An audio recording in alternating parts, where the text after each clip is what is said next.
Good morning students. మనం చివరి క్లాస్లో నీటికి సంబంధించినటువంటి రసాయన ధర్మాల గురించి మనం నేర్చుకోవడం జరిగింది.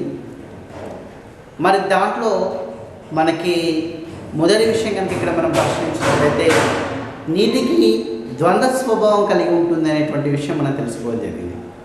అంటే ఆమ్ల స్వభావంతో పాటు క్షార స్వభావం. మరి ఈ విషయాన్ని మనకు తెలియజేసినటువంటి శాస్త్రవేత్త ఎవరు అంటే బ్రాన్స్టెడ్ అనేటువంటి శాస్త్రవేత్త. ఈ బ్రాన్స్టెడ్ అనేటువంటి శాస్త్రవేత్త నీటికి ఆమ్లధర్మంతో పాటు క్షారధర్మం ఉంటుంది అనేటువంటి విషయాన్ని మనకి తెలియచేయడం జరిగింది. మరి ఇతని ప్రకారం ఏ పదార్థం అయితే H+ ఆయాన్స్ని లేక ప్రోటాన్ను ఇచ్చేటువంటి స్వభావం కలిగి ఉంటుందో అటువంటి ఆ పదార్థాన్ని మనం ఆమ్లంగా చెప్పడం జరిగింది. అంతేకాకుండా ఏ పదార్థం అయితే ప్రోటాన్ను లేక H+ ఆయాన్స్ని మరొక పదార్థం నుంచి స్వీకరిస్తుందో అటువంటి ఆ పదార్థాన్ని మనం బ్రాన్స్టెడ్ క్షారంగా మనం తెలియచేయడం జరిగింది. మనం నిన్న నేర్చుకున్నటువంటి చర్యలను కనుక ఇక్కడ మనం పరిశీలిస్తే మరి నీటికి HCl మనం కలిపినప్పుడు మనకి క్షార స్వభావం ఉంటుంది అనేటువంటి విషయం. అదే నీటికి అమోనియా NH3 కలిపినప్పుడు ఆమ్ల స్వభావం ఉంటుంది అనేటువంటి విషయాన్ని మనం నిన్న 2 చర్యల ద్వారా మనం నేర్చుకోవడం జరిగింది. ఇక్కడ మరి ఇక్కడ మనం తర్వాత నీటికి సంబంధించినటువంటి విషయాన్ని కనుక ఇక్కడ మనం పరిశీలిస్తే ఇక్కడ ఆటోప్రోటాలిసిస్ స్వయం ఆక్సీకరణ ధర్మం అనేటువంటిది నీటికి కలిగి ఉండేటువంటి అవకాశం ఉంటుంది. అంటే ఇక్కడ మనకి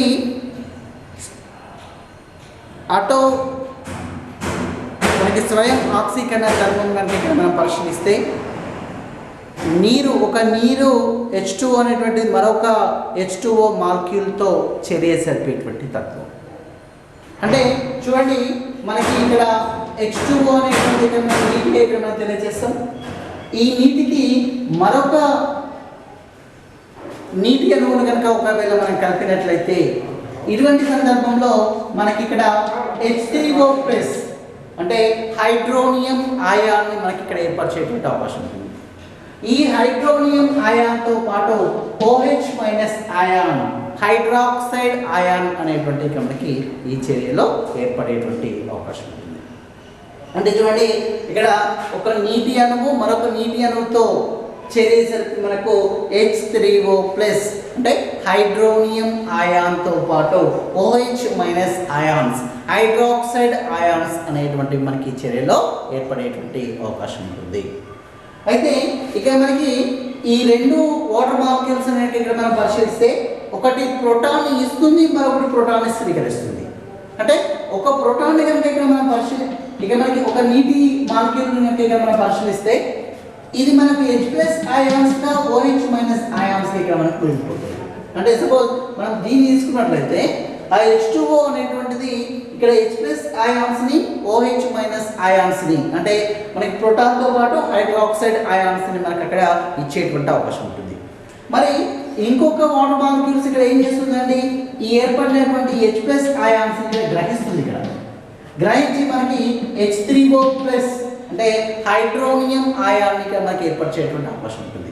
అంటే ఈ విధంగా మనకి హైడ్రోనియం ఆయాన్ అనేటువంటిది అదేవిధంగా హైడ్రాక్సైడ్ ఆయాన్ అనేటువంటి ఏర్పడుతుంది. అంటే మొత్తం మీద ఒక వాటర్ మాలిక్యూల్ ఇచ్చేటువంటి అంటే ప్రోటాన్ ఇచ్చేటువంటి తత్వం కలిగి ఉంటుంది, మరొక వాటర్ మాలిక్యూల్ ప్రోటాన్ని గ్రహించేటువంటి తత్వాన్ని కలిగి ఉంటుంది. మరి బ్రాన్స్టెడ్ శాస్త్రవేత్త చెప్పినటువంటి ప్రకారం మరి ఆ రెండింటికి అంటే ఇక మనకు ఒకటి ఇస్తుంది, మరొకటి స్వీకరిస్తుంది. కాబట్టి ఒకటి ఆమ్ల స్వభావం, మరొకటి క్షార స్వభావం ఉంటుంది అనేటువంటి విషయాన్ని కూడా ఇక్కడ మనం తెలియచేయవచ్చు. అంటే ఈ విధంగా మనకి ప్రోటాన్ను ఇచ్చేటువంటిది ఆమ్లం, ప్రోటాన్ని స్వీకరించేటువంటిది క్షారంగా మనం ఈ చర్యల ద్వారా మనం ఇక్కడ తెలియచేయవచ్చు. అంటే ఈ విధంగా నీటికి కొన్ని ప్రత్యేకమైనటువంటి స్వభావం లేక ధర్మాలు ఉన్నాయనేటువంటి విషయం చెప్తాం. ఏంటి అంటే మనం ఇంతకుముందు చెప్పుకున్నట్టు ద్వంద్వ స్వభావం అంటే ఆమ్లక స్వభావంతో పాటు క్షార స్వభావం కలిగి ఉండడం. అంతేకాకుండా ఒక నీటి అణువు మరొక నీటి అణువుతో ఇక్కడ చర్య జరిపేటువంటి తత్వం కూడా మనకి ఇక్కడ నీటి అణువులో కలిగి ఉంటుంది. ఆ విధంగా మనకి హైడ్రోనియం అయాన్, అదేవిధంగా హైడ్రాక్సైడ్ అయాన్ అనేటువంటివి మనకు దీంట్లో ఏర్పడేటువంటి అవకాశం ఉంటుంది. అంతేకాకుండా చూడండి, చాలా రకాలైనటువంటి పదార్థాలతోటి చర్య జరిపేటువంటి తత్వం నీటికి కలిగి ఉంటుంది అనేటువంటి విషయం అని చెప్పుకున్నాం. ఏంటి వేటితో అండి? మనం ఎక్కువ ఏంటి? లోహాలతో కానీ, లేక లోహపు ఆక్సైడ్లతో కానీ, లేక హాలోజన్లతో కానీ, అదేవిధంగా ఇక్కడ అలోహపు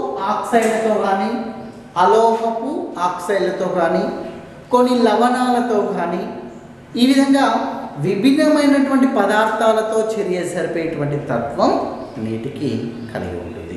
మరి ఏ పదార్థాలతో మనకి నీరు చర్య జరుపుతుంది, మరి ఏ విధమైనటువంటి పదార్థాలను ఏర్పరుస్తుంది అనేటువంటి విషయాన్ని మనం చూద్దాం.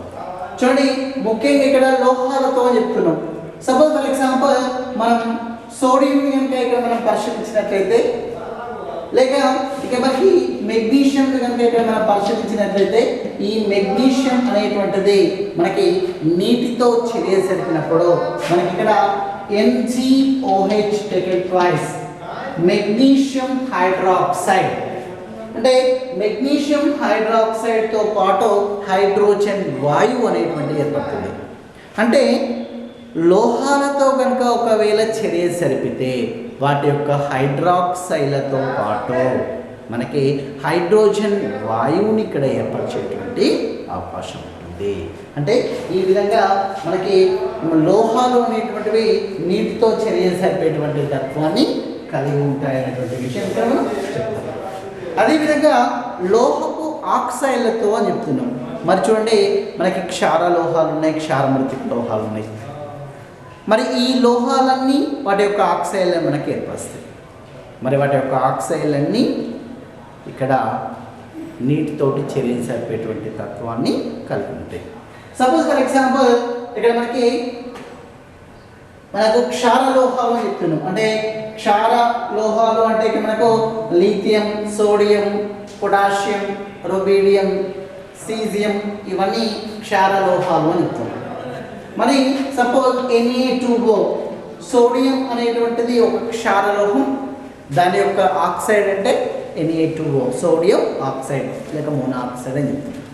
మరి దీనికి కనుక ఒకవేళ నీటిని కనుక ఒకవేళ మనం కలిపినట్లయితే అప్పుడు ఇక్కడ మనకు ఏ రకమైనటువంటి పదార్థం ఏర్పడుతుందండి? సోడియం హైడ్రాక్సైడ్ అనేటువంటిది మనకి ఈ చర్యలో ఏర్పడేటువంటి అవకాశం ఉంటుంది. అంతేకాకుండా ఒకవేళ మనం MgO, మెగ్నీషియం అనేటువంటి క్షార మృత్తిక లోహం, మరి దాని యొక్క ఆక్సైడ్ MgO, మెగ్నీషియం ఆక్సైడ్. మరి దీనికి కనుక ఒకవేళ మనం నీటిని కలిపి చర్య జరిపితే మనకి అప్పుడు MgOH taken twice, magnesium hydroxide అనేటువంటి పదార్థం మనకి ఏర్పడుతుంది. అంటే చూడండి, ఇక్కడ క్షారలోహాల ఆక్సైడ్లు నీటితో చర్య జరిపి వాటి యొక్క హైడ్రాక్సైడ్లు ఫామ్ చేస్తాయి. క్షార మృత్తిక లోహాలు కూడా నీటితో చర్య జరిపి వాటి యొక్క హైడ్రాక్సైడ్ ఏర్పరుస్తాయి. అంటే సపోజ్ సోడియం హైడ్రాక్సైడ్ క్షార లోహం కదా, అదేవిధంగా మెగ్నీషియం హైడ్రాక్సైడ్ అనేటువంటి క్షార మృత్తిక లోహం ద్వారా ఏర్పడేటువంటి హైడ్రాక్సైడ్. అంటే ఈ విధంగా మనకి నీటితో చర్య జరిపినప్పుడు హైడ్రాక్సైడ్ అని, అంటే క్షార స్వభావం కలిగినటువంటి క్షారాలను అని చెప్పవచ్చు సింపుల్గా. ఎందుకంటే మనకి NaOH అనేటువంటి ఒక క్షార పదార్థం కదా, క్షారాలను ఏర్పరుస్తుంది అనేటువంటి విషయం ఇక్కడ మనం చెప్తాం. ఓకే, నెక్స్ట్ ఫర్దర్ ఇక్కడ హాలోజన్లతో చర్య జరిపేటువంటి తత్వం కూడా ఉంటుంది అనేటువంటి విషయం చెప్తున్నాం. మరి హాలోజన్లు అంటే ఏంటండి? ఫ్లోరిన్, క్లోరిన్, బ్రోమిన్, అయోడిన్, ఇవి మనం హాలోజన్లుగా తెలియజేస్తాం. మరి వీటిలో మనం ఒక ఫ్లోరిన్తో జరిగేటువంటి చర్యను చూద్దాం. ఈ ఫ్లోరిన్ కనుక ఇక్కడ మనం తీసుకొని దీనికి నీటిని కనుక ఒకవేళ కలిపి చర్య జరిపితే ఫ్లోరిన్కి హాలోజన్ ఫ్లోరిన్, మరి దీనికి నీటిని కనుక ఒకవేళ కలిపితే మనకు ఇక్కడ 4HF హైడ్రోజన్ ఫ్లోరైడ్తో పాటు మనకి 2O O2 ఆక్సిజన్ అనేటువంటిది మనకి ఈ చర్యలో ఏర్పడేటువంటి అవకాశం ఉంది. అదేవిధంగా మనం ఎక్కువ మోతాదులో మనం ఫ్లోరిన్ తీసుకొని దానికి మనం నీటిని కలుపుదాం. మరి అటువంటి సందర్భంలో మనకి ఇక్కడ ఏమి ఏర్పడేటువంటి అవకాశం ఉంటుందంటే హైడ్రోజన్ ఫ్లోరైడ్తో పాటు O3 ఓజోన్ అనేటువంటి మనకి ఏర్పడుతుంది. అంటే చూడండి, ఫ్లోరిన్ అనేటువంటిది ఒకవేళ నీటితో కనుక చర్య జరిపినట్లయితే మనకి ఓజోన్తో పాటు ఆక్సిజన్ అనేటువంటి మనకి చర్యలో ఏర్పడేటువంటి అవకాశం ఉంటుంది. అంటే ఈ విధంగా చూడండి, మనం ఈ చర్యలో ఇక్కడ ఆక్సిజన్ ఫామ్ అయింది, ఇక్కడ ఓజోన్ అనేటువంటిది ఇక్కడ మనకి ఫామ్ అయింది. అంటే ఈ ఫ్లోరిన్ అనేటువంటిది ఒకవేళ నీటితో చర్య జరిపినప్పుడు మనకి హైడ్రోజన్ ఫ్లోరైడ్ అనేటువంటి కామన్ ఏర్పడుతుంది. కాకపోతే ఇక్కడనేమో ఆక్సిజన్, ఇక్కడనేమో ఓజోన్ అనేటువంటిది మనకు ఈ చర్యలో ఏర్పడింది అనేటువంటి విషయాన్ని మనం తెలియజేస్తాం. అదేవిధంగా ఇక్కడ అలోహాలకు సంబంధించినటువంటి ఆక్సైడ్లతో కూడా చర్య జరిపేటువంటి తత్వం కలిగి ఉంటారు. మరి అలోహపు ఆక్సైడ్లు చెప్తున్నాం ఏంటంటే అవి అంటే సపోజ్ ఫర్ ఎగ్జాంపుల్ కార్బన్ అనేటువంటి లోహమా కాదు, అలోహం. సో అలోహపు ఆక్సైడ్ ఇక మనకి కార్బన్ అనేటువంటిది అలోహం ఇక మనకి. మరి ఈ కార్బన్ యొక్క ఆక్సైడ్ అంటే ఇక మనకి CO2 అంటే ఏంటంటే ఇక్కడ కార్బన్ డైఆక్సైడ్ ఇక్కడ మనం తెలియజేస్తాం. మరి ఈ కార్బన్ డైఆక్సైడ్ అనేటువంటిది మనకి నీటితో కనుక ఒకవేళ చర్య జరిపితే అప్పుడు ఇక్కడ మనకి ఏ రకమైనటువంటి కాంపౌండ్ ఏర్పడుతుంది అంటే H2CO3 అంటే కార్బోనిక్ ఆమ్లము అని చెప్తాం. ఓకే, H2CO3 కార్బోనిక్ ఆమ్లం. అంటే ఈ విధంగా అలోహపు ఆక్సైడ్తో చర్య జరిపినప్పుడు ఇక మనకి ఆమ్లం అనేటువంటి ఏర్పడుతుంది. అంటే ఇక్కడ CO2 అనేటువంటిది ఆమ్ల స్వభావం కలిగినటువంటి పదార్థాన్ని ఇక్కడ మనం తెలియజేస్తాం.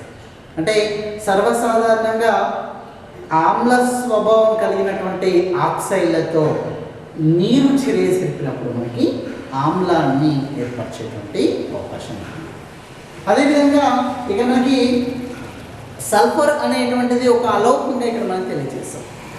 మరి సల్ఫర్కి సంబంధించినటువంటి ఆక్సైడ్లు చాలా రకాలుగా ఉన్నాయి. మనకి ఇక్కడ సల్ఫర్ డయాక్సైడ్ ఒకటి చెప్పవచ్చు, సల్ఫర్ ట్రయాక్సైడ్ ఒకటి చెప్పవచ్చు. మరి సల్ఫర్కి సంబంధించినటువంటి ఈ ఆక్సైడ్ ఏంటి అంటే SO2. మరి ఈ SO2 అనేటువంటిది ఆమ్ల స్వభావం కలిగినటువంటి ఆక్సైడ్ ఇక్కడ మనం తెలియజేస్తాం. సార్ మరి ఆమ్ల స్వభావం కలిగినటువంటి ఆక్సైడ్ అని చెప్తున్నాం ఎట్లా అంటే అది నీటితో చర్య జరిపినప్పుడు ఆమ్లాన్ని ఏర్పరుస్తుంది కాబట్టి. అంటే ఈ విధంగా మనకి ఇది నీటితో చర్య జరిపినప్పుడు H2SO3 అనేటువంటి మనకి ఏర్పడుతుంది. H2SO3 అంటే సల్ఫ్యూరస్ ఆమ్లము అని చెప్తాం. అంటే ఈ విధంగా సల్ఫర్ డయాక్సైడ్ అనేటువంటిది నీటితో చర్య జరిపినప్పుడు మనకి ఏర్పడేటువంటి కాంపౌండ్ ఏంటి అంటే H2SO3 సల్ఫ్యూరస్ ఆమ్లము అని చెప్తాం. అదేవిధంగా ఒకవేళ సల్ఫర్ ట్రయాక్సైడ్ మనం తీసుకుందాం, ఇది కూడా అలోహపు ఆక్సైడ్ అని చెప్తాం. మరి ఈ సల్ఫర్ ట్రయాక్సైడ్ కూడా మనం నీటిని కనుక ఒకవేళ కలిపి చర్య జరిపితే ఈ చర్యలో మనకి H2SO4 అనేటువంటిది ఏర్పడుతుంది. H2SO4 అంటే సల్ఫ్యూరిక్ ఆమ్లంగా ఇక్కడ మనం తెలియజేస్తాం. చూడండి ఒకసారి, SO3 సల్ఫ్యూరస్, SO4 సల్ఫ్యూరస్ మనం దీన్ని ఆస్ ఆమ్లము అని చెప్తాం. సల్ఫ్యూరిక్ దీన్ని ఇక్ ఆమ్లంగా ఇక్కడ మనం తెలియజేస్తాం. అంటే ఈ విధంగా మనకి ఈ ఆమ్లాలను ఏర్పరిచేటువంటి అవకాశం ఉంటుంది. అదేవిధంగా మనకి ఇంకా సపోజ్ N2O3 అంటే ఇక్కడ మనకి నైట్రోజన్ ట్రయాక్సైడ్ ఇక్కడ మనం తెలియజేస్తాం. మరి ఈ నైట్రోజన్ ట్రైఆక్సైడ్ అనేటువంటిది ఒకవేళ నీటితో కనుక చర్య జరిపినట్లయితే మనకి HNO2 అనేటువంటి ఏర్పడుతుంది. ఇక్కడ నైట్రస్ ఆమ్లము అని చెప్తాం. నైట్రస్ ఆమ్లం, నైట్రస్ ఆమ్లము అని చెప్తాం.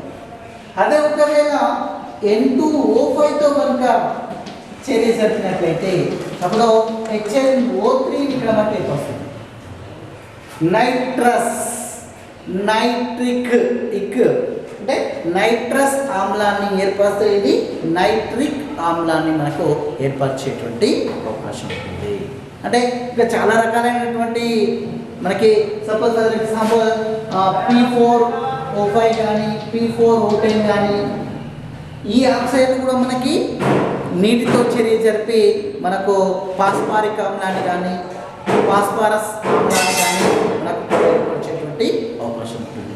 అంటే ఈ విధంగా మనకి డిఫరెంట్ కాంపౌండ్స్ తోటి చర్య జరిపేటువంటి తత్వం మనకు నీటి కలిగి ఉంటుంది అనేటువంటి విషయాన్ని కూడా మనం చెప్తాం.